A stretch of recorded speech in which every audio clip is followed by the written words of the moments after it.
যদি আপনি একাকিত্ব দূর করতে চান, সবচেয়ে উত্তম পদ্ধতি হচ্ছে বিয়ে করে নেওয়া। এর চাইতে বেস্ট সলিউশন সেকেন্ড আর কোনো কিছুই হতে পারে না।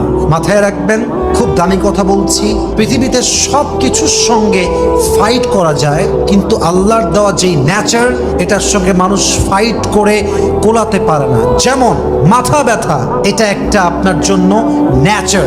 মাথা যখন ব্যথা করবে আপনি সহজে কোনো কাজ করতে পারবেন না। আবার দেখেন, আরো নেচার বোঝাচ্ছি আপনাকে, যখন আপনার পেটে ব্যথা, আপনি চাইলে যেখানে সেখানে যেতে পারবেন না, এটা পেটের ব্যথা, এটা নেচার। আপনি চাইলে অনেক কিছুর সঙ্গে যুদ্ধ করে কোলায় উঠতে পারবেন না, এটা আল্লাহর দেওয়া নেচার। অতএব একাকিত্ব দূর করার সবচাইতে বেস্ট ন্যাচারাল সিস্টেম হচ্ছে বিয়ে করে জীবন সঙ্গীর সঙ্গে থাকা, এবং এটার চাইতে বেটার সলিউশন সেকেন্ড আর কোনো কিছুই হতে পারে না। ঠিক কিনা বলেন?